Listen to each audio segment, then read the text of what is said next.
Kalau mazhab Hanafi beda. Ya, halal itu adalah apa-apa yang ada keterangan akan kehalalannya. Jadi kalau nggak ada keterangan dari Rasul atau dalam Al-Quran tentang halalnya, maka haram, berat ya. Sama haram juga begitu, berarti sebaliknya.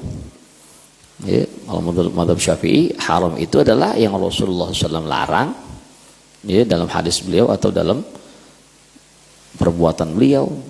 Ya, kalau nggak ada ya halal, karena asalnya sesuatu itu halal, gitu. Kalau dalam mazhab Hanafi beda ya. Apa itu haram? Ya, haram itu ya yang nggak ada dalil halal berarti haram. Ya, berarti banyak orang yang halal haram. Mazhab Hanafi banyak yang haram. Mazhab Syafi'i banyak yang halal. Iya.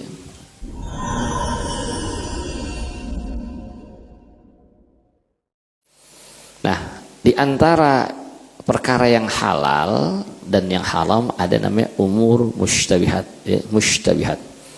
Ada perkara-perkara yang syubhat, ya, wa bainahuma mustabihatun, di antara yang halal dan haram ada mustabihat, ya, yang syubhat, ya, samar-samar gitu ya, remeng-remeng, nggak jelas halal atau nggak jelas akan haramnya. La ya'lamuhunna katsirun minan nas, yang kebanyakan orang nggak tahu. Ai li khafai hukmihinna alaihim, karena hukumnya itu tersembunyi, ya, nggak nampak jelas bagi orang-orang awam. Wa ya'lamuhunna ulama, nah, para ulama tahu, ngerti binassin, karena nas itu bisa Al-Quran atau hadis, ya, atau qiyasin, atau qiyas.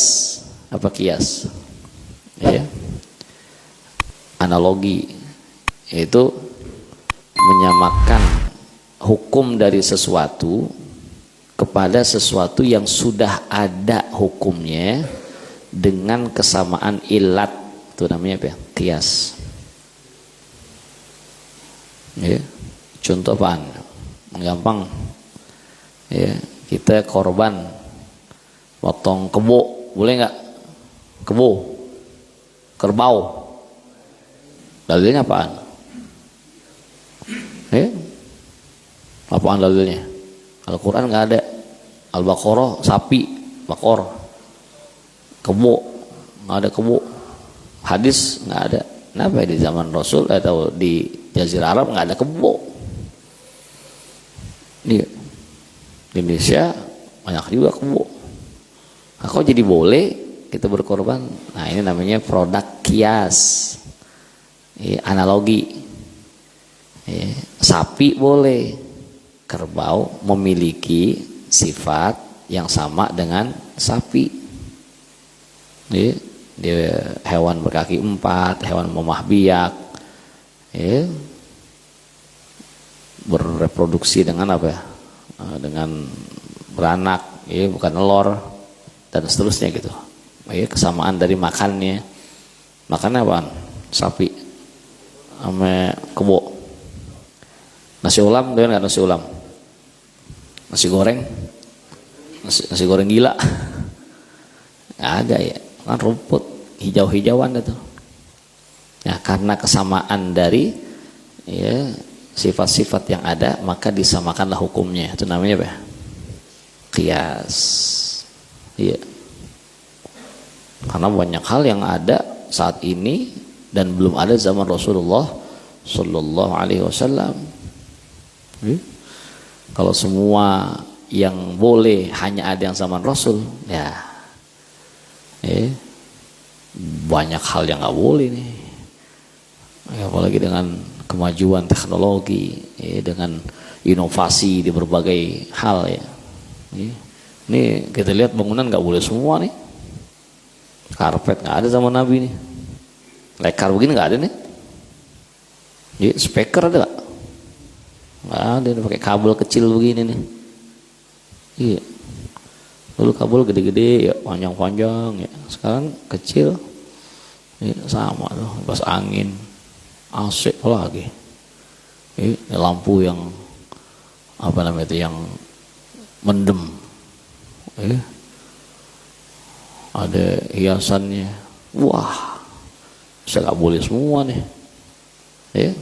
cuma semua ini adalah pendukung dari kebutuhan-kebutuhan manusia yang boleh.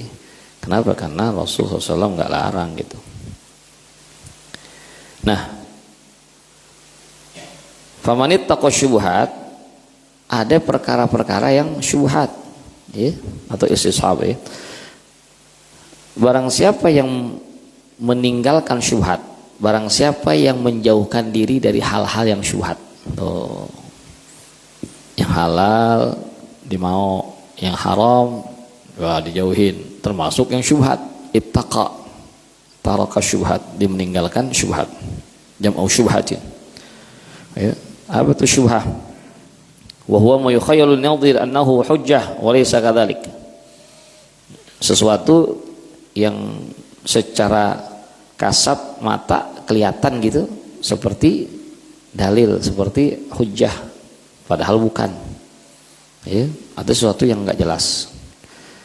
Qauluhu istabra'a faqad istabra'a li dinihi wa irdi. Orang yang meninggalkan syubhat faqad istabra'a, boleh istabra, boleh istabra, ay talabul wara'ah. Maka dia telah menuntut, dia telah menginginkan al-bara'ah, lepas, keselamatan gitu. Maka dia telah menyelamatkan lidini, untuk agama, artinya dari cacian, dari hinaan syariat, wa irdih. Irdih apa? Irdih itu harga dirinya. Tinggalkan yang syubhat, berarti dia telah menjaga kemuliaan agama dan kehormatan diri. Aysanahu an kalamin nasbihi. Dia telah menjaga dirinya dari omongan manusia.